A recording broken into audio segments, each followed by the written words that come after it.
Hello, good morning. എല്ലാവർക്കും നമസ്കാരം. Welcome to my YouTube channel. YouTube ചാനലിലേക്ക് എല്ലാവർക്കും സ്വാഗതം.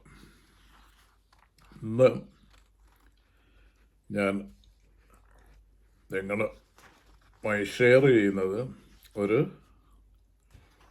ലോക പ്രശസ്തനായ ഒരു ശാസ്ത്രജ്ഞനെ കുറിച്ചാണ്. Thomas Edison. അദ്ദേഹത്തിൻ്റെ വളരെ മോട്ടിവേഷനായിട്ടുള്ള സ്റ്റോറിയാണ് ഞാൻ ഈ വീഡിയോയിൽ കൂടെ നിങ്ങളുമായിട്ട് ഷെയർ ചെയ്യുന്നത്.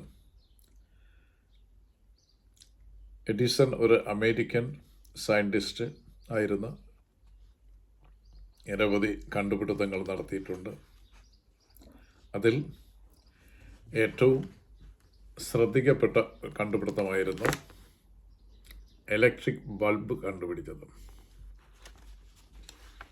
അപ്പോൾ ഇദ്ദേഹം ഇലക്ട്രിക് ബൾബ് കണ്ടുപിടിക്കുന്നതിന് മുൻപ് വരെ രാത്രികാലങ്ങളിൽ ഇപ്പോൾ നമ്മൾ അനുഭവിക്കുന്ന ഇലക്ട്രിക്കിൻ്റെ വെട്ടം ലഭ്യമല്ലായിരുന്നു. അപ്പോൾ അത് വരെ ആളുകൾ നമ്മുടെ ബാല്യകാലങ്ങളിലൊക്കെ ഓർമ്മയുണ്ട്, മിക്ക വീടുകളിലും മണ്ണെണ്ണ വിളക്കും അതുപോലെയുള്ള ഓൾട്ടർനേറ്റീവ്സുമാണ് പ്രകാശത്തിന് വേണ്ടി ആശ്രയിച്ചിരുന്നത്. അപ്പോൾ ഇദ്ദേഹത്തിൻ്റെ എഡിസൻ്റെ ജീവിതം പറയുകയാണെങ്കിൽ ജീവിതത്തിൽ ആയിരക്കണക്കിന് സെറ്റ് ബാക്സ്, ഓരോ ശ്രമങ്ങളിലും അയാൾ ഉദ്ദേശിക്കുന്ന വിജയങ്ങൾ കിട്ടാതെ പല സന്ദർഭങ്ങൾ എന്ന് പറഞ്ഞാൽ പലതവണ. അപ്പോൾ അപ്പോൾ ആളുകൾ ഇദ്ദേഹത്തിൻ്റെ അടുത്ത് ചോദിക്കും, നിങ്ങൾക്കിത് നിർത്തിക്കൂടെ? അപ്പം ഓരോ സെറ്റ് ബാക്സും എഡിസൺ പറയുന്നത് അത് സെറ്റ് ബാക്സ് അല്ല, നമ്മൾ പുതിയ ഓരോ കാര്യങ്ങൾ അറിയുകയാണ് ചെയ്യുന്നത്. അപ്പം ഈ രീതിയിൽ ചെയ്താൽ അതിൻ്റെ സക്സസ് ഉണ്ടാവില്ല, അതിൻ്റെ റിസൾട്ട് വരില്ല. അങ്ങനെ ഒരു അറിവ് നമുക്ക് പുതുതായിട്ട് ലഭിക്കുകയാണ്. അപ്പോൾ അതിനെ എഡിസൻ്റെ നിർവചനം പരാജയമെന്നല്ലായിരുന്നു. അങ്ങനെ ഈ ഇലക്ട്രിക് ബൾബ് കണ്ടുപിടിക്കുന്ന ശ്രമത്തിൽ ഇദ്ദേഹം അനേകം എന്ന് പറഞ്ഞാൽ 1, 2, 3 അല്ല, ആയിരക്കണക്കിന് പരീക്ഷണങ്ങൾ ഇദ്ദേഹം നടത്തി. അപ്പം ഓരോന്നിലും അയാൾ പുതിയ അറിവുകൾ കണ്ടുപിടിക്കുന്നു. അപ്പോൾ ആളുകൾ ചോദിക്കുന്നു, നിങ്ങൾ ഇത് ഇത്രയും മെറ്റലുകളിൽ ആയിരക്കണക്കിന് അപ്പോൾ പറഞ്ഞ് ഇത് ഒരു പരാജയമല്ല. അപ്പോൾ ഈ 6000 മെറ്റീരിയലിൽ പരീക്ഷണം നടത്തിയിട്ട് അതിന് സ്യൂട്ടായിട്ടുള്ള മെറ്റൽ അല്ല എന്ന് ഉള്ള ഒരു പുതിയ അറിവ് എനിക്ക് കിട്ടി. അങ്ങനെയാണ് അദ്ദേഹം അതിന് ഉള്ള ആൻസർ കൊടുത്തത്. അങ്ങനെ ആയിരക്കണക്കിന് സെറ്റ് ബാക്സുകൾക്കൊടുവിൽ അദ്ദേഹം ആ റൈറ്റ് മെറ്റൽ ഫൈൻഡ് ഔട്ട് ചെയ്തു. അടുത്ത ഒരു പ്രധാനപ്പെട്ട സംഭവം 1914 ഈ തോമസ് എഡിസന്റെ ലബോറട്ടറി കത്തിപ്പോയി. അപ്പം അന്ന് അദ്ദേഹത്തിന് 67 വയസ്സുണ്ടായിരുന്നു. ആ സന്ദർഭത്തിലും അദ്ദേഹത്തിൻ്റെ മറുപടി ഇതായിരുന്നു, തീ പിടിക്കാനുള്ള കാരണങ്ങൾ ഇൻസൈഡിലുണ്ടായിരുന്നു. അപ്പോൾ അത് കാരണങ്ങൾ എന്തെങ്കിലും ഷോർട്ട് സർക്യൂട്ടോ എന്തെങ്കിലും ഉണ്ട്, അല്ലെങ്കിൽ ഒരു റീസൺ ഇല്ലാതെ. അപ്പോൾ അത് ഇനി കറക്റ്റ് ചെയ്തിട്ട് പുതിയ പരീക്ഷണശാല അദ്ദേഹം നിർമ്മിച്ചു. അപ്പോൾ ഓരോ സന്ദർഭത്തിലും അത് ഓർക്കേണ്ട കാര്യം, അദ്ദേഹത്തിന് 67 വയസ്സ്, നിയർലി 70 ഇയേഴ്സ് ഏജായി. ആ ഒരു മൈൻഡ് സെറ്റപ്പ് അതുപോലെ ആയിരുന്നു. അപ്പോൾ ഇത്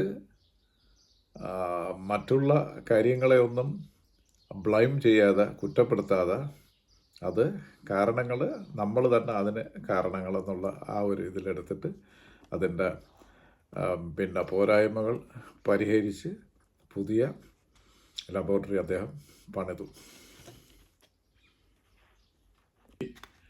ഇലക്ട്രിക് ബൾബ് കണ്ടുപിടിക്കുന്നതിന് അദ്ദേഹം അനേക വർഷങ്ങൾ പരീക്ഷണങ്ങൾ നടത്തി.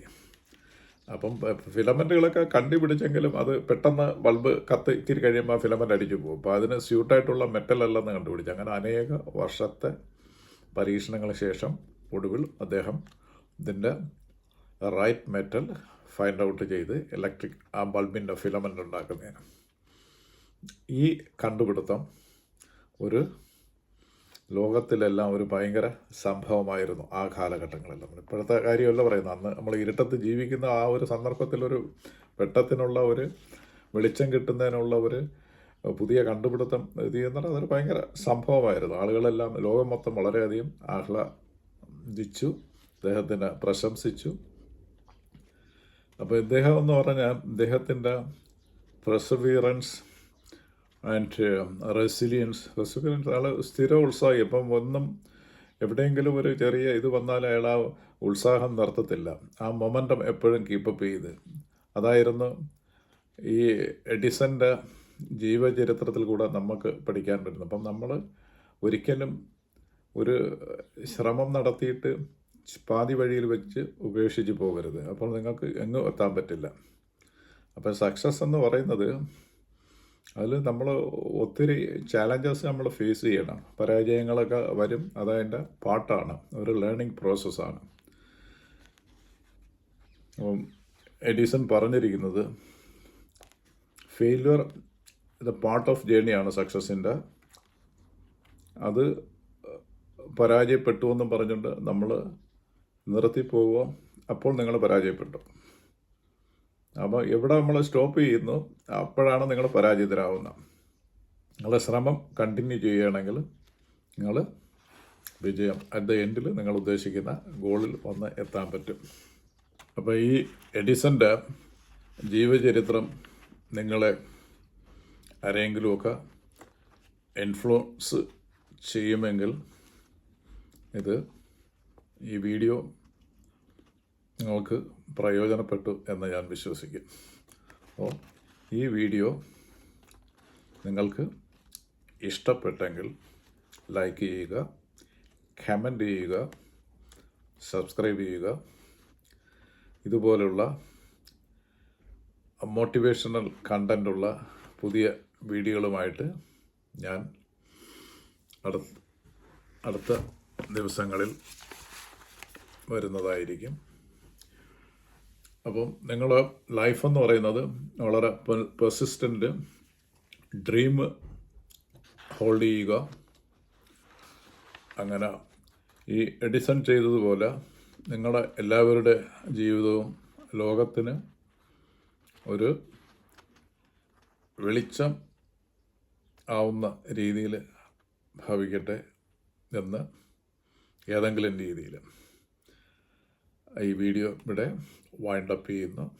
ഇത് വാച്ച് ചെയ്ത എല്ലാവർക്കും എൻ്റെ നന്ദി, നമസ്കാരം.